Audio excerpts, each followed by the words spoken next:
Assalamu alaikum, I'm Aisha and you're watching Samaa News. Here are today's headlines. US President Donald Trump has abruptly stepped back from threats to impose tariffs as leverage to seize Greenland, ruled out the use of force, and suggested a deal was in sight to end a dispute over the Danish territory.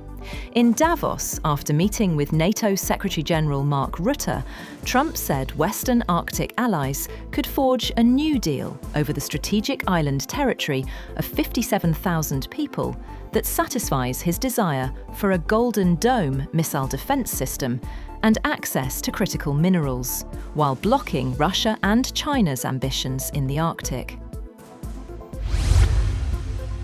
On the other hand, the NATO Secretary-General said the issue of whether Greenland will remain with Denmark did not come up in his talks with Donald Trump. In an interview on Fox News' Special Report with Bret Baier show, Rutte was asked if Greenland will still be under the Kingdom of Denmark in this framework deal that Trump mentioned. He said Trump is very much focused on what do we need to do to make sure that that huge Arctic region, where change is taking place at the moment, where the Chinese and the Russians are more and more active, how we can protect it. After his Davos speech, President Trump told journalists that Venezuela's new leader, Delcy Rodriguez, is doing a very good job and that the United States was going to make a lot of money for Venezuela so that they could take care of Venezuelan people. Meanwhile, President Trump has warned Iran of massive retaliation if he is assassinated, saying the country would be blown up in response. In an interview, Trump said he had given firm instructions that any attack on him would lead to Iran being wiped out. He also criticized former President Joe Biden, saying earlier threats from Tehran should have been met with force.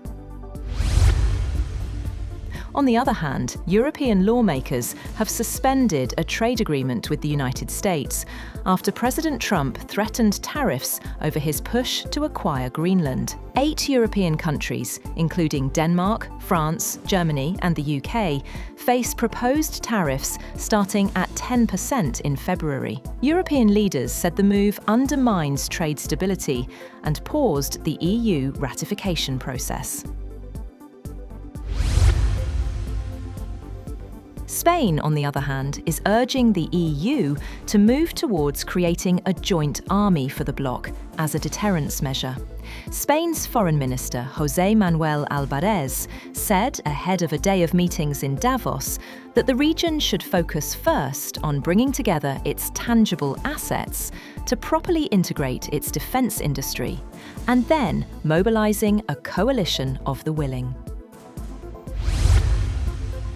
Israeli occupation forces have killed at least 11 Palestinians in Gaza, including 2 boys and 3 journalists. Health officials said a vehicle carrying journalists in central Gaza were targeted in an airstrike. Separately, Israeli tank shelling east of Deir al-Balah killed 3 people, including a 10-year-old boy. 2 others, a 13-year-old boy and a woman, were killed in separate shooting incidents in Khan Yunis.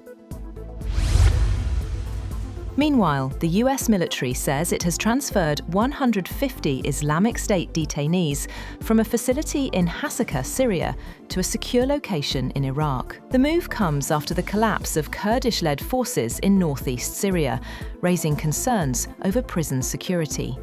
Officials say up to 7,000 ISIS detainees could eventually be moved, with close coordination between US forces and the Iraqi government. That's all for now. For more updates, visit www.samaa.tv. Thank you for watching Samaa News.